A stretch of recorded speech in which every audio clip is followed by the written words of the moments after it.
নমস্কার, আমি ডাক্তার ধীরেশ কুমার চৌধুরী। আমি জেরিয়াট্রিশিয়ান বা বার্ধক্য চিকিৎসক এবং বাঁচবো হিলিং টাচ ফাউন্ডেশন, যারা প্রবীণদের গৃহভিত্তিক স্বাস্থ্য পরিষেবা প্রদান করে, সেই সংস্থার আমি ডিরেক্টর। ডক্টর সাপোর্ট বাংলা যে চ্যানেলটি আজকে এই অনুষ্ঠানটি আমাদের সামনে উপস্থাপন করছে, তাদেরকে আন্তরিকভাবে ধন্যবাদ এবং কৃতজ্ঞতা জানাই যে অত্যন্ত গুরুত্বপূর্ণ বিষয়ে আজকে আমাকে বলার অবকাশ তারা দিয়েছেন। তো যে বিষয়টি আমরা আপনাদের সামনে বলতে চাইছি সেটি প্রবীণদের ক্ষেত্রে, শুধু তো আমি প্রবীণদের ক্ষেত্রেই বলবো না, প্রবীণদের সঙ্গে সম্পর্কিত যারা তাদের বাড়ির মেম্বার বা যারা তার পরিষেবায় যুক্ত, তাদের সকলের জন্যই এটা অত্যন্ত গুরুত্বপূর্ণ একটি বিষয়। সেটি হচ্ছে শয্যাশায়ী প্রবীণদের কিভাবে পরিষেবা দেওয়া যায় বা শয্যাশায়ী প্রবীণদের কিভাবে পরিচর্যা করা উচিত। আমরা যদি সমস্ত পৃথিবী এবং ভারতবর্ষের প্রবীণদের পরিসংখ্যানও দেখি, দেখা যায় যে ভারতবর্ষের নিরিখে যত প্রবীণ মানুষ রয়েছেন, ভারতবর্ষে বর্তমানে 14.9 ক্রোর্স, অর্থাৎ প্রায় 15 কোটি প্রবীণ মানুষ রয়েছেন যারা 60 ঊর্ধ্ব। তো সেই প্রবীণ মানুষদের মধ্যে প্রায় 8% কাছাকাছি প্রবীণ মানুষ হচ্ছেন পুরোপুরি শয্যাশায়ী, অর্থাৎ বেডরিডেন। তো এই যে শয্যাশায়ী রোগী বা প্রবীণ মানুষ, তাদের যে পরিষেবা সেটা কিন্তু সামগ্রিকভাবে যদি অন্যান্য প্রবীণদের পরিষেবার সঙ্গে তুলনা করি, তাহলে কিন্তু কিছু তার বিশেষত্ব রয়েছে বা তার জন্য আলাদা ধরনের দক্ষতা, অভিজ্ঞতা, প্রশিক্ষণ অনেকটাই দরকার। এবং কী প্রশিক্ষণ বা কী জিনিস আমাদেরকে মূলত মাথায় রাখতে হবে, সেটা হচ্ছে যে শয্যাশায়ী প্রবীণ বলতে শয্যাশায়ী যারা, তাদের যে অ্যাক্টিভিটিস অফ ডেইলি লিভিং, অর্থাৎ প্রাত্যহিক যে কাজকর্ম, সেই প্রাত্যহিক কাজকর্মগুলো যেগুলো আমাদের ধরুন স্নান করা, আমাদের ধরুন জামা কাপড় পরা, আমাদের ধরুন ওরাল ব্রাশ করা, আমাদের খাওয়া, আমাদের আপনার টয়লেটিং, আমাদের যে বাথরুম মলমূত্র ত্যাগ করা, এই সমস্ত কিছুই কিন্তু অ্যাক্টিভিটিস অফ ডেইলি লিভিং। অর্থাৎ একজন মানুষের, সে শিক্ষিত হোক অশিক্ষিত হোক যাই হোক, একজন মানুষের তার জীবন চালানোর জন্য মিনিমাম যে কাজটুকু করতে হয়, সেই কাজগুলো করার জন্য এই প্রবীণ মানুষগুলোকে, যারা শয্যাশায়ী, তাদেরকে কিন্তু কারো না কারোর উপর নির্ভরশীল হতে হয়। অর্থাৎ তারা পুরোপুরি ডিপেন্ডেন্ট। ফলে সেই ডিপেন্ডেন্টের কারণে এখানে যে প্রবীণ মানুষটি, তার থেকে অনেক গুরুত্বপূর্ণ ভূমিকা হচ্ছে যিনি তাকে এই পরিষেবা দিচ্ছেন বা যিনি এই পরিচর্যায় রয়েছেন, অর্থাৎ আমরা যাকে কেয়ার গিভার্স বলি। কেয়ার গিভার্স এই কথাটি অত্যন্ত সম্মানজনক একটি ব্যাপার। কেয়ার গিভার্স কিন্তু যে কোনো মানুষ হতে পারে না হুট করে, কিন্তু আনফর্চুনেটলি আমাদের দেশে অনেক রকম প্রশিক্ষণ ছাড়াই অনেকেই কেয়ার গিভার্স বা আমরা সোজা কথা আয়া বলে যাদের বুঝি, সেই কাজে নিযুক্ত। আবার অনেক ক্ষেত্রে বাড়ির লোকও কিন্তু কেয়ার গিভার্সের ভূমিকা নেয়। কিন্তু বিদেশে বাড়ির লোকও যদি কেয়ার গিভার্স করেন, তাকেও কিন্তু ট্রেনিং নিতে হয়। কারণ একজন প্রবীণ মানুষকে, আবার বিশেষত যারা শয্যাশায়ী প্রবীণ মানুষ, তাকে কেয়ার গিভিং করতে গেলে অনেক দিক মাথায় রাখতে হয়। ফলে প্রথম কথা হচ্ছে যে প্রবীণ মানুষকে যদি আমরা প্রথমেই চিন্তা করি যে তাকে আমরা ওরাল হাইজিন মেনটেন করব, তো ওরাল হাইজিন মেনটেন করতে গেলে তিনি তো নিজে ব্রাশ করতে পারবেন না। এবং প্রবীণ মানুষের যে অর্থাৎ যারা ধরুন আপনার শয্যাশায়ী রয়েছেন, তাদের অনেক শয্যাশায়ী রয়েছেন যারা পুরোপুরি অজ্ঞান, আনকনশিয়াস, অথবা অর্ধজ্ঞান, সেমি কনশিয়াস, অথবা জ্ঞান আছে কিন্তু অন্যান্য কারণে তারা শয্যাশায়ী। তো সেই শয্যাশায়ীর কারণ কেন হয়, তার যদি দু একটা ছোট কথা বলি। প্রথম কথা হচ্ছে নিউরো পেশেন্ট যারা, কোনো কারণে পোস্ট স্ট্রোক, তারা শয্যাশায়ী হন বেশিরভাগ ক্ষেত্রেই, এবং সেক্ষেত্রে আনকনশিয়াস থাকতে পারেন, পুরোপুরি অজ্ঞান, অথবা একটু জ্ঞান রয়েছে, হাত পা হয়তো একটু নড়ছে কিন্তু সেভাবে তার জ্ঞান নেই, তাহলে সেমি কনশিয়াস স্টেজে থাকতে পারে। আবার ধরুন পোস্ট ফ্র্যাকচার, কোনো কারণে কোনো একটা অপারেশন হয়েছে বা কোনো কারণে ফ্র্যাকচার, ইউজুয়ালি বয়স্কদের যেটা হয় যে নেক ফিমার ফ্র্যাকচার, তারপরে তিনি অপারেশনের পরে রয়েছেন, বা কোনো কারণে অন্যান্য জায়গায় ভেঙে গেছে তার কারণে রয়েছেন, এবং অনেক কারণে শুধুমাত্র শারীরিক অক্ষমতার কারণে, খুবই জেনারেলাইজড ডেবিলিটি বলে, সে কারণে শয্যাশায়ী রয়েছেন। অত্যন্ত বয়স্ক যারা, তাদের শারীরিক অক্ষমতার কারণে তারা শয্যাশায়ী থাকেন। মেন্টাল কিছু বেশ কজে শয্যাশায়ী থাকতে পারেন, এবং অনেকগুলো কারণ রয়েছে শয্যাশায়ী। তো যারাই শয্যাশায়ী রোগী, তা বিশেষ করে প্রবীণ মানুষ, তাদেরকে অর্থাৎ ওরাল হাইজিন যদি মেনটেন করতে হয়, তাহলে প্রপারলি আপনার যে কেয়ার গিভার তাকে মুখ পরিষ্কার করতে হবে। তো মুখ পরিষ্কারের মধ্যে তাকে, যদি আপনার অজ্ঞান থাকেন বা অর্ধজ্ঞানে থাকেন, তাকে তো দাঁত ব্রাশ করানো সেভাবে যায় না, কিন্তু ওনাকে চেষ্টা করিয়ে টুথপেস্ট করিয়ে সফট টুথব্রাশ ইউজ করে দাঁতটাকে পরিষ্কার করিয়ে, এবং সেটা যদি সম্ভব নাও হয় অন্তত পক্ষে গজ, স্টেরাইল গজ আমরা বলবো, যে কোনো কিছু গজ নয় কিন্তু স্টেরাইল গজ, সেই গজ নিয়ে সেটা আমরা প্রথমত পরিষ্কার জলে, তারপরে সেখানে আমরা মাউথ ওয়াশ আমরা কিছু ইউজ করি, তারপরে সেটা দিয়ে পুরো মুখটাকে পরিষ্কার করতে হবে। হ্যাঁ, এবং মুখ পরিষ্কার করার পরে শুধুমাত্র দাঁত বা গাম নয়, পুরো মুখমণ্ডল, কারণ মুখমণ্ডল যদি পরিষ্কার না হয় সেখান থেকে কিন্তু ফাঙ্গাল ইনফেকশন হয়, এবং এই ছত্রাকজনিত ইনফেকশনের কারণে সেটা পেটের বিভিন্ন রোগের যেমন দায়ী, কারণ সেটা ডাইরেক্টলি আমাদের পেটের সঙ্গে যুক্ত, কিন্তু অনেক সময় ছত্রাকের ইনফেকশন কারণে ইভেন হার্টে পর্যন্ত সমস্যা হয়, বিশেষ করে পেরিকার্ডাইটিস বলে, সেগুলো বেশি হলে সেগুলো হতে পারে, আর লোকাল ইনফেকশন তো হতেই পারে। ফলে মুখমণ্ডল পরিষ্কার রাখা এবং শয্যাশায়ী রোগীদের প্রত্যেকবার খাওয়ানোর পরে মুখটাকে পরিষ্কার করিয়ে দেওয়া, এবং আমি যেটা বারবার বলছি যে পুরো মুখ জুড়ে সেটাকে প্রপার স্টেরাইল গজ ইউজ করে লিস্টারিন মাউথওয়াশের মধ্যে চুবিয়ে, সেটাকে খুব বেশি কিছু দরকার নেই, ধরুন আপনার কিছুটা জল নিলেন, তার মধ্যে 2 ছিপি লিস্টারিন মাউথওয়াশ নিখে তার মধ্যে গজটা, এবার যিনি করবেন তিনি যেন তার হাতটা পরিষ্কার, ইউজুয়ালি আমরা প্রেফারেবলি বলি যে হ্যান্ড গ্লাভস ইউজ করে তবেই যেন করেন। তো সেটা করে তারপরে মুখটাকে পরিষ্কার রাখা, এটা গেল মুখ। তারপরে হচ্ছে তার চোখের মধ্যে পিছুটি পড়ার মানে ডিসচার্জ হয়, পিছুটি পড়ে, যেটাকে সোজা বাংলায় বলে। ফলে সেই জায়গা থেকে আপনার ইনওয়ার্ডস থেকে আউটওয়ার্ডস, মানে ইনার অ্যাঙ্গেল থেকে আউটার অ্যাঙ্গেলে একটা গজ নিয়ে হালকা জলে চুবিয়ে জাস্ট এরকমভাবে টেনে পরিষ্কার করে দেওয়া, প্রতিদিন সেটা কিন্তু করতে হবে, বিশেষ করে রাতের পরে ঘুম যখন হয়, বা বয়স্ক যারা অজ্ঞান রোগের সেই রাত দিনের ব্যাপার নেই, হয়তো সবসময় তো উনি অচৈতন্য, ঘুমিয়েই থাকার মতো অবস্থা। ফলে সেখানে কিন্তু মাঝে মাঝেই তাকে এই জায়গাটা করতে হবে, যাতে ডিসচার্জ হচ্ছে, যদি খুব বেশি ডিসচার্জ হয়, খুব বেশি পিছুটি পড়ে, তাহলে তার জন্য অ্যান্টিবায়োটিক ইয়ার ড্রপ, কিন্তু সেটা নিজে থেকে নয়, চিকিৎসককে জানিয়ে চিকিৎসক পরামর্শের মতো সেটা দেওয়া উচিত। 3 নম্বর হচ্ছে যে হেয়ার, চুল পরিষ্কার রাখাটাও কিন্তু খুব জরুরি, সময়ে সময়ে শ্যাম্পু করে দেওয়া উচিত, কারণ চুলের মধ্যে থেকে চুলে আমাদের যদি কোনো কারণে আপনার যে ফাঙ্গাল গ্রোথ হয়, সেখান থেকে কিন্তু সেই জিনিস কিন্তু পরবর্তীকালে এবং সারা স্কিনে পর্যন্ত সেটা ছড়াতে পারে।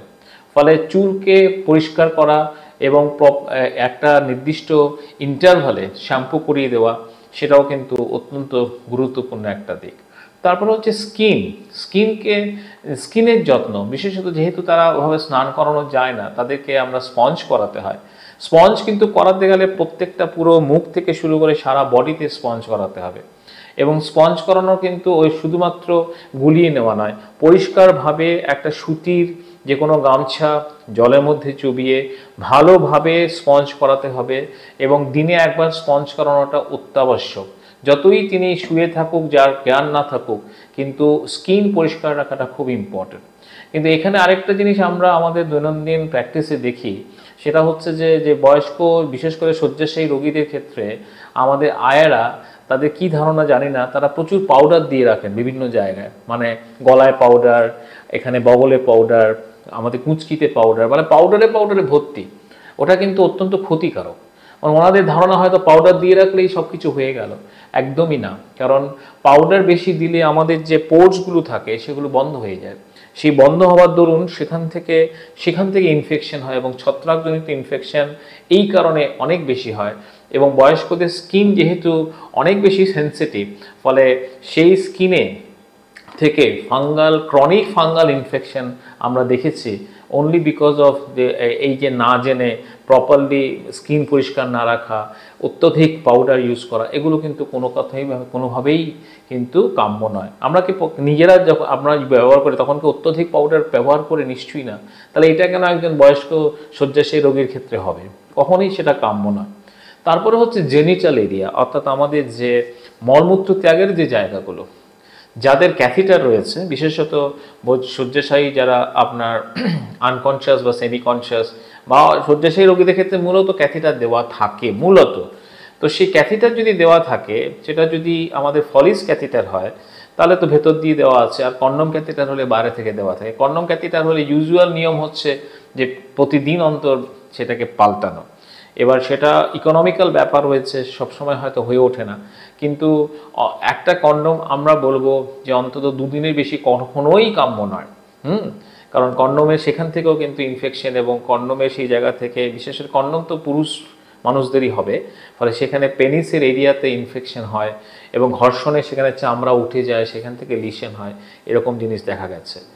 আর যাদের ক্যাথিটার ফলিস ক্যাথিটার অর্থাৎ ভেতর থেকে ক্যাথিটার করা, তাদেরকে আমরা দেখেছি অনেক সময় মুখটাতে প্রচণ্ড নোংরা থাকে, ফলে সেইটাকে কিন্তু পরিষ্কার করা এবং ওই যে ক্যাথিটারের টিউবটা, ওই মানে যেখান থেকে আমাদের মূত্রনালীর পথ থেকে যে টিউবটা বেরিয়েছে সেই অংশটাকে কিন্তু প্রতিদিন কিন্তু আপনার গজ দিয়ে, আপনার পরিষ্কার জলে সেটা দিয়ে আপনার চুবিয়ে সেটাকে জাস্ট খুব টানাটানি করার দরকার নেই, ওই অংশটা থেকে পরিষ্কার করে ওটা কিন্তু পরিষ্কার রাখাটা খুব জরুরি। কারণ এখান থেকে ইনফেকশন ঢোকার, এই যে আমাদের অনেক মানুষকে বলতে শোনা যায় ওই ক্যাথিটার থেকে ইনফেকশন হয়, ক্যাথিটার থেকে আপনি যদি যত্নে রাখেন ক্যাথিটার থেকে ওরকম ইনফেকশন হবে না, কিন্তু অযত্নের কারণে কিন্তু ইনফেকশন হয়, এবং সেই জায়গাটা কিন্তু অত্যন্ত জরুরি।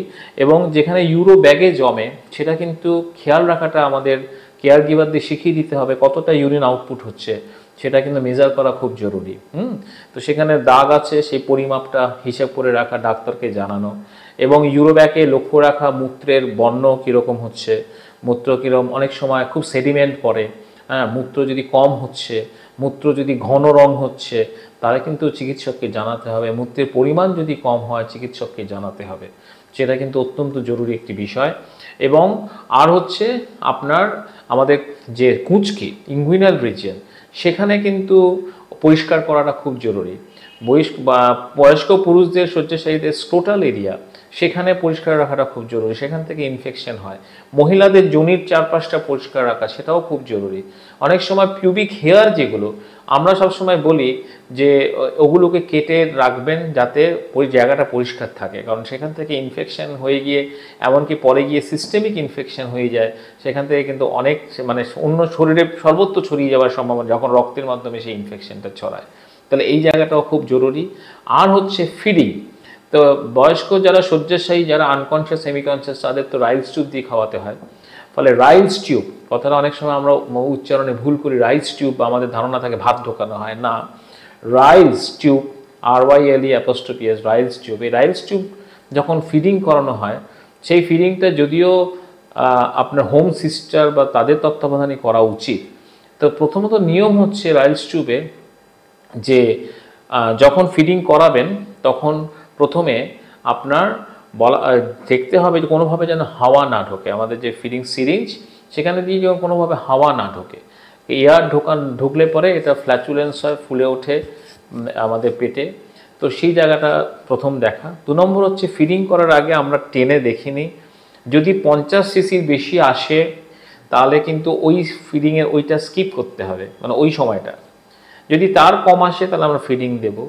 ফিডিংয়ের নিয়ম হচ্ছে ইউজুয়ালি প্রথমে আমরা যে কোনো তরল মাধ্যম, রাইলস টিউব ফিডিং তো আর অন্য কিছু হবে না, সে যে কোনো তরল সেটা যেন টিউব দিয়ে যায় সহজে সেরকম।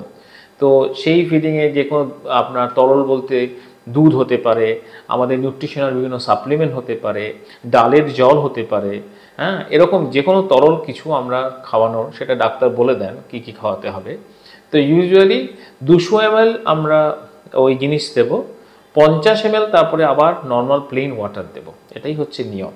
এবং ইউজুয়ালি বলা হয় যে সকালে 6টা থেকে রাত্রি 10টার মধ্যে 2 ঘন্টা অন্তর অন্তর এরকম 200 + 50 করে মোটামুটি একটা মেনটেন করা হয়। আর রাত্রি 10টার পরে সাধারণত 3 ঘন্টার ব্যবধানে 2টো ফিডিং দেওয়া হয়। কিন্তু এই ফিডিংটা এরকম কোনো জেনারেলাইজ রুল নেই। কার কী ধরনের সমস্যা রয়েছে, কিডনিজনিত সমস্যা থাকলে ফ্লুইড ভলিউম সেরকম রেস্ট্রিক্টেড করতে হয়। ফলে ডাক্তাররা আপনাকে নিশ্চয়ই বলে দেবে যে কিভাবে সেই ফিডিংটা দেওয়া হবে, কি দেওয়া হবে, সেই মাপে কিন্তু পরিমাপে কিন্তু আপনাকে এই বাস যারা কেয়ার গিভারের থেকে বড় কথা যাদের আইএলস2 ফিডিং দেওয়াতে হয়, আমি বলবো হোম সিস্টার যাদের এই সম্পর্কে নলেজ রয়েছে তাদের হাত দিয়ে করানো, সেই ফিডিংটা করানো কিন্তু খুব জরুরি। আর ভেরি ইম্পর্টেন্ট পার্ট হচ্ছে বয়স্কদের শয্যাশায়ী রোগীদের, সেটা হচ্ছে প্রেশার আলসার বা প্রেশার সোর। অর্থাৎ এক নাগারে শুয়ে থাকার কারণে আমাদের যে বনি প্রমিনেন্সগুলো রয়েছে, বিশেষ করে পিঠের দিকে দুপাশে এবং নিচে আমাদের হিপ এরিয়াতে, সেখানে কিন্তু বনি প্রমিনেন্স থাকার কারণে সেইটা আপনার বেডের সঙ্গে একদম প্রেশার লেগে থাকে। সেই জায়গায় প্রেশারের কারণে রক্ত সঞ্চালন অন্যান্য জায়গা থেকে কম হওয়ার দরুন সেখানে কিন্তু সোর, অর্থাৎ যেটাকে আমরা বেড সোর বলি, সেই বেড সোর হওয়ার প্রবণতা থাকে। ফলে বেড সোর কিন্তু একদিনেই অনেকটা হয়ে যায় না। ফলে বেড সোরে কিন্তু সূচনা দেয়। সূচনা হচ্ছে প্রথমত জায়গাটা একটু লালচে হয়, তারপরে আস্তে আস্তে উপরের চামড়াটা ওঠে। ওই সময়টাকে লালচে হচ্ছে, ওই সময়টাও যদি আমরা একটু বা লালচে বা একটু কালচে লালচে যখন হবে, ওই সময় থেকে কিন্তু সতর্ক থাকতে হবে। ওই সময়টাই যদি আমরা ডিটেকশন করে ফেলি তাহলে কিন্তু গভীরে যাবে না। কিন্তু যদি সেই ডিটেকশনটা ঠিক সময় না হয়, গভীরে চলে যায়, তাহলে কিন্তু সেটা অনেক ক্ষেত্রেই সারতে চায় না। সব পেট্রো সারে না তা নয়, প্রপার ড্রেসিংয়ে অবশ্যই সারে। কিন্তু আমাদেরকে যেটা করতে হবে যে প্রেশার সোরটাকে বা আলসারটাকে প্রিভেন্ট করার জন্য দিনের বেলায় প্রতি 2 ঘন্টা অন্তর পোশ্চার চেঞ্জ করতে হবে।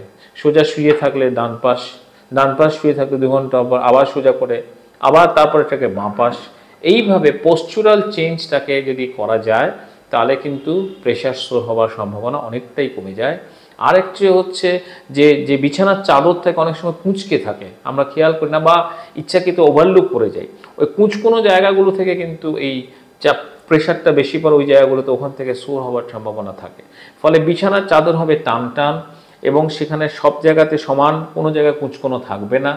এবং আমরা যে বেড ক্লথ ইউজ করি সেগুলোও যদি প্রপারলি সেটাকে ক্লিন করা দরকার, বেডশিটটাকে চেঞ্জ করা দরকার, কারণ সেখান থেকে কিন্তু ইনফেকশন, আমরা ক্ষুদ্রাতি ক্ষুদ্র জীবাণু থাকে যেগুলো আমরা বুঝতে পারি না, সেখান থেকে কিন্তু ইনফেকশন হওয়ার চান্স থাকে। ফলে পোস্চুরাল যদি চেঞ্জ আমরা সময়ে প্রতি 2 ঘন্টা অন্তর যদি করি এবং এই যত্নগুলো যদি নিই, এবং তাহলে কিন্তু প্রেশার সোরটাকে বা প্রেশার আলসারকে আমরা কিন্তু প্রতিরোধ করতে পারি। ফলে সামগ্রিকভাবে এই দৃষ্টিকোণ থেকে যদি আমরা একজন শয্যাশায়ী রোগীকে, বিশেষ করে বয়স্ক রোগীকে যদি আমরা পরিচর্যা দিই, তাহলে কিন্তু আমরা বয়স্ক রোগীটিকে অন্ততপক্ষে তার মিনিমাম কোয়ালিটি অফ লাইফ সেটা কিন্তু আমরা দিতে পারবো। সেখানে আরেকটা অত্যন্ত ইম্পর্টেন্ট হচ্ছে, কখনোই কিন্তু ভাববেন না যে প্রবীণ মানুষ শুয়ে আছেন, তার জ্ঞান নেই বলে তার কোনো ডিগনিটি নেই।